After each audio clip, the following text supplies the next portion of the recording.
अब अवस्थी जी के जब मन में आता है तो निश्चय ही एक सुभाषित या सूक्ति भेज दिया करते हैं। मैं तो प्रतीक्षा करता रहता हूँ। जानता हूँ ज्ञान मुझे है, लेकिन जनाने की आवश्यकता होती है, पड़ती है। जानते हुए आदमी सोया रहता है, सोए हुए को जगाना, जागृत होना तो पड़ता ही है। आखिर हर भाव के लिए कोई विभाव तो होता ही है। अब विभाव ही कारक होता है जिससे हमारे भीतर के स्थायी भाव उद्दीप्त होते हैं और फिर हमारे भीतर रसों का संचार होता है, अनुभवों से उसका ज्ञान होता है। संचारी चमक कर चले जाते हैं।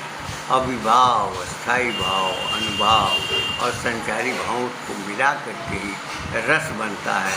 रस आनंद है, रस मोक्ष है, रस जीवन की धारा है, रस जीवन का परिवर्तन है, रस जीवन का बोध है, रस आनंद है, आनंद ही मोक्ष है और मोक्ष ही पुरुषार्थ है जिसके लक्ष्य की प्राप्ति करना प्रत्येक जन का उद्देश्य है। उन्होंने यह प्रेषित किया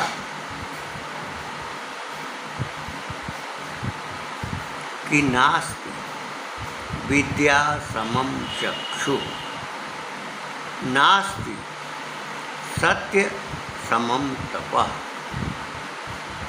नास्ति विद्या समम चक्षु।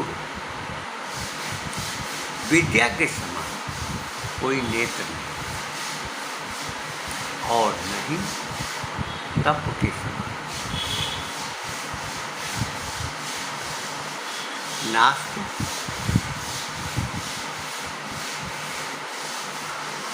नास्ति विद्या समम चक्षु, नास्ति सत्य समम तप। और सत्य के समान कोई तप है। यहाँ पर विद्या के समान कोई चक्षु नहीं। चक्षु होता मतलब होता है नेत्र। नेत्र से ज्ञान होता है। उसका दूसरा शब्द है ईक्ष। ईक्ष यानी आँख। जो गन्ना होता है उसमें आँख होती है और इस प्रकार से गन्ने को जब पेरा जाता है तो रस निकलता है, वो गन्ने का रस होता है। और ईक्ष यानी ईक्ष, फिर ईक्षु होता है। ईक्षु इक्ष्वाकु बनता है और वही इक्ष्वाकु वंश है जो अयोध्या के राजा का है, जो परंपरागत रूप में भगवान राम का भी जन्म हुआ था और राम रस दीप्तिमान हुआ था। तो विद्या के समान कोई चक्षु नहीं और सत्य के समान कोई तप नहीं। सत्य जो है तप है, तपस्या है, साधना है। जब आदमी तापित होता है, संतापित होता है, जब सूर्य के प्रकाश में ताप जो है वो फैलता है, ऊष्मा फैलती है, उसको साधना ही तप होता है। माता पार्वती ने भी शिव को पाने के लिए पंचाग्नि तप किया था। चारों तरफ अग्नि प्रज्वलित थी और ऊपर सूर्य ताप की वर्षा कर रहे। तो पंचाग्नि का तप पार्वती जी ने किया था भगवान शिव को प्राप्त करने के लिए। लेकिन उनकी कामना, उनकी इच्छा पूरी नहीं हो पाई। देवताओं ने कामदेव को वहाँ खड़ा कर दिया और उन्होंने वासंतिक परिवेश, पर्यावरण वहाँ पैदा किया। भगवान शिव समाधिस्थ थे। जैसे ही उनके नेत्र खुले, कामदेव जन्म थे। कामदेव रूपहीन हो गए। तब से वो रूपहीनता में विद्यमान है। उनकी पत्नी जो थी, उनकी वेदना सदैव रहेगी। इस प्रकार सत्य के समान कोई तप नहीं है। सत्य बोलना, सत्य आचरण करना, सत्य में लीन होना, सत्य में संचरित होना, सत्य में से आच्छादित रहना बड़ा कठिन काम है। तो तप के समान है। पंचाग्नि से भी अधिक बड़ा तप है, अधिक बड़ी तपस्या है। तो नास्ति विद्या समम चक्षु, विद्या के समान कोई नेत्र नहीं। विद्या शब्द जो बना है विद धातु से बना है। विद का मतलब जानना होता है। जानना किसका? सत्य का, असत्य का। जो निराकार है उसको जानना, ब्रह्म को जानना, ग्रहों को जानना, ग्रहों के गुण दोषों को जानना और पूरे ब्रह्मांड को जानना। एक लोक होता है अधोलोक, जिसमें हम लोग हैं, और 3 लोक में ही हैं, भूलोक, स्वर्गलोक, आकाश। 4 लोक और बचे हुए हैं। 7 लोकों का अधोलोक है और 7 लोकों का ऊर्ध्वलोक है। ये 14 मिलाकर के एक भुवन होता है और 14 भुवन होते हैं। इस प्रकार आप सोचिए कि कितने सूर्य होंगे, कितनी पृथ्वी होगी, कितने चंद्रमा होंगे, कितने मंगल होंगे, कितने बृहस्पति होंगे, कितने बुध होंगे, कितने शुक्र होंगे, कितने शनि होंगे, कितने राहु होंगे, कितने केतु, कितने समुद्र होंगे, कितने द्वीप होंगे, कितने महाद्वीप होंगे। तो विद का अर्थ होता है जानना। जो निराकार है, जिसका कोई रूप नहीं है, रंग नहीं है, मुख नहीं है, नेत्र नहीं है, हाथ नहीं है, पैर नहीं है, कान नहीं है, लेकिन उसको जानना कितना कठिन है। हमारे ऋषियों ने झोपड़ियों में रहकर इनका ज्ञान किया है, जाना है। और ये कहा भी गया है कि जाने तुम्हें तुम्हें हो जाए।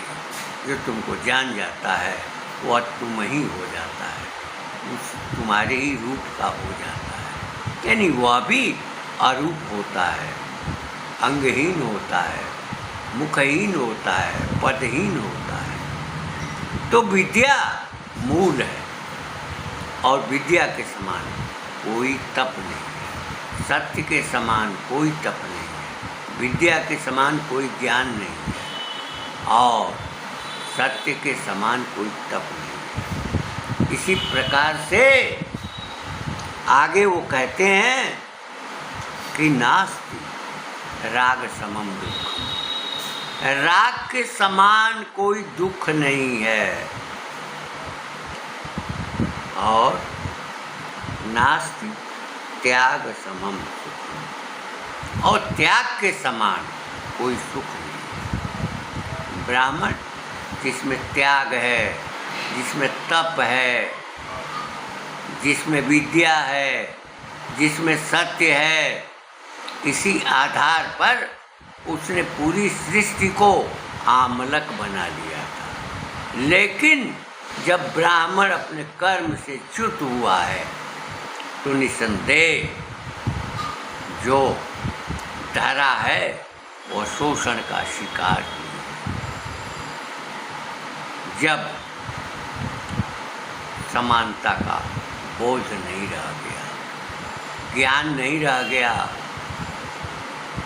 जो बालक है 3 वर्ष का, 4 वर्ष का, 5 वर्ष का, वह अपने परिवार में जो कुछ भी उच्चरित होता है वह उसको सुनता है। इस प्रकार जहाँ मंत्रों का जाप चल रहा हो जिस परिवार में, उसके 3 और 4 और 5 वर्ष के बच्चों में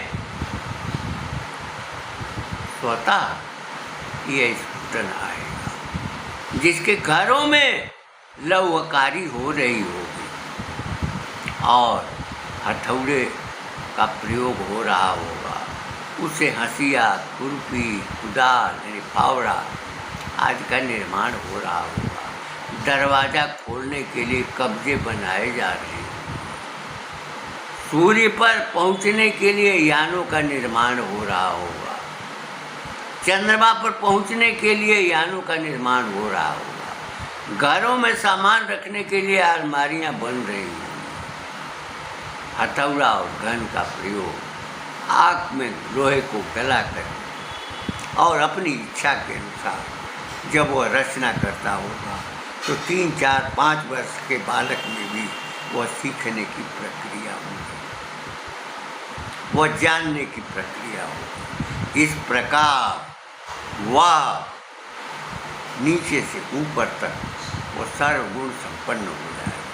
जिसके घरों में लकड़ी के काम होते हैं, उनके 3, 4, 5 वर्ष की आयु के बच्चों में भी जो अनुसूची होती है उसका अनुसरण करते हैं। जिसके यहाँ चर्म का प्रयोग होता है और उनके बच्चों में भी जब अनुसूची होती है तो वह चर्मकारी में उसके गुणों को व्यक्त करने में कुशल होते हैं, जो समाज को स्वरूप प्रदान करते हैं, दिशा देते हैं, ज्ञान देते हैं। कहने का मतलब ये है कि जिस किसी कुल में जिस प्रकार से काम होते रहे हों, अपने मूल कुल को छोड़ करके भी, जैसे चौहान राजस्थान से निकले, मध्य प्रदेश से निकले, तो इन क्षेत्रों में, पूर्वी क्षेत्रों में आकर के नमक का व्यवसाय करने लगे। नोनिया हो गए। जो चर्म का काम करते थे वो चमार हो गए, चर्मकार हो गए। जो सफाई का काम करते थे वो मेहतर हो गए। वो जाति इस प्रकार बन गई। लेकिन जाति को अंग्रेजों ने और मुस्लिम काल में जातियों का स्वरूप खड़ा किया गया, उन्हें चिन्हित किया गया, जिसमें हमारा ज्ञान भी नष्ट हुआ। अब बारी आती है शिक्षा। शिक्षा इक्ष शब्द से बना है। इक्ष का मतलब होता है नेत्र, और उसी से इक्ष बनता है, उसी से इक्ष्वाक बनता है। और स्व लगाते थे तो शिक्षा हो जाता है। शिक्षा। इसी प्रकार से जो भिक्षा है, जो मांगना होता है, वह भी बनता है। शिक्षा, भिक्षा, रक्षा, कक्षा, तो यह जो इच्छ है उससे बनता है। उसके बाद तीसरा क्रम है इच्छा। इच्छा जो मन की कामना होती है। कामना, जब कामना होती है मन में तो क्रिया करनी पड़ती है। जब इच्छा होगी तो क्रियाशील होना होगा। जब क्रियाशील होना होगा तो ज्ञान मिलेगा। तो इच्छा, क्रिया, ज्ञान की परंपरित संबंधित प्रक्रिया होती है तो ज्ञान होता है। लेकिन विद्या के द्वारा, विद धातु के द्वारा जो ज्ञान होता है वह ज्ञान सर्वोपरि का होता है। शिक्षा, सिखाना, सीखना, सिखाना, ये क्रिया है। हम किसी चीज़ को सिखाते हैं, सीखते हैं पहले, फिर सिखाते हैं। उसी तरह से ये शिक्षण होता है। पहले शिक्षा प्राप्त करना, शिक्षण करना। शिक्षा और विद्या में अंतर है, या शुद्ध रूप से जगत में सीखने की प्रक्रिया। सीखना ज्ञान नहीं है, सीखना तप नहीं है, सीखना सत्य नहीं है, सत्य का आधार हो सकता है, सत्य का मूल हो सकता है, लेकिन सत्य के समान राग, कोई राग की आवश्यकता नहीं। राग द्वेष पैदा करता है, राग आदमी को घृणा की दिशा में ले जाता है, राग से मोह पैदा होता है और मोह से बुद्धि का नाश होता है, बुद्धि विरहित हो जाती है और अन्य दिशा की ओर मुड़ जाती है। आत्मा से संबंधित है विद्या, और जो शिक्षा है वो मन से संबंधित है। यानी विद्या का संबंध आत्मा से है और शिक्षा का संबंध, इच्छा का संबंध मन से है। और मन जब श्रद्धा को समर्पित होता है तो श्रद्धा उसका पुरुषार्थ होती है और श्रद्धा उसका गंतव्य होती है। अब मन उसी में लीन हो जाता है, अपने अस्तित्व को मन श्रद्धा में समाहित करता है। लेकिन जब ईड़ा आ जाती है, बुद्धि आती है, तो आदमी भटक जाता है, भटकने लगता है, फिर साम्राज्य की कामना करता है, दूसरे का हरण करने लगता है, अपना भवन बनाने लगता है, आलीशान महलों में निवास करने की कामना करता है, दूसरों का दोहन करता है, दूसरों का धन चूसता है। यह प्रक्रिया होती है, ये बुद्धि की। अंततः अगर मन या बुद्धि की ओर भटका तो अपने साम्राज्य का विस्तार करेगी, और जनता जब आक्रोश में आएगी तो निश्चय ही उसका पतन होगा, उस मनुष्य का पतन होगा, उस राजा का पतन होगा। इसलिए श्रद्धा मुख्य है और मन का लक्ष्य है, मन का उद्देश्य है, मन का समर्पण है, श्रद्धा है। और श्रद्धा का संबंध आत्मा से है, जैसे विद्या का संबंध आत्मा से है, लेकिन शिक्षा का संबंध मन से है। शिक्षण का संबंध मन से है। शिक्षण के द्वारा भौतिकता आती है, शिक्षण के द्वारा धन संपदा का विस्तार आता है, उनके मन के भीतर अनेक प्रकार की कामनाएं होती हैं, इच्छाएं होती हैं, और उनकी पूर्ति के लिए प्रयास करते हैं। इन शब्दों के साथ मैं अपनी वाणी को विराम देते हुए यह कहना चाहूँगा कि नास्ति त्याग समम सुखम, त्याग के समान कोई सुख नहीं है, और विद्या के समान कोई नेत्र भी नहीं। नास्ति विद्या समम चक्षु, विद्या के समान कोई नेत्र नहीं, और नास्ति सत्य समम तपा, सत्य के समान कोई तप नहीं है, और नास्ति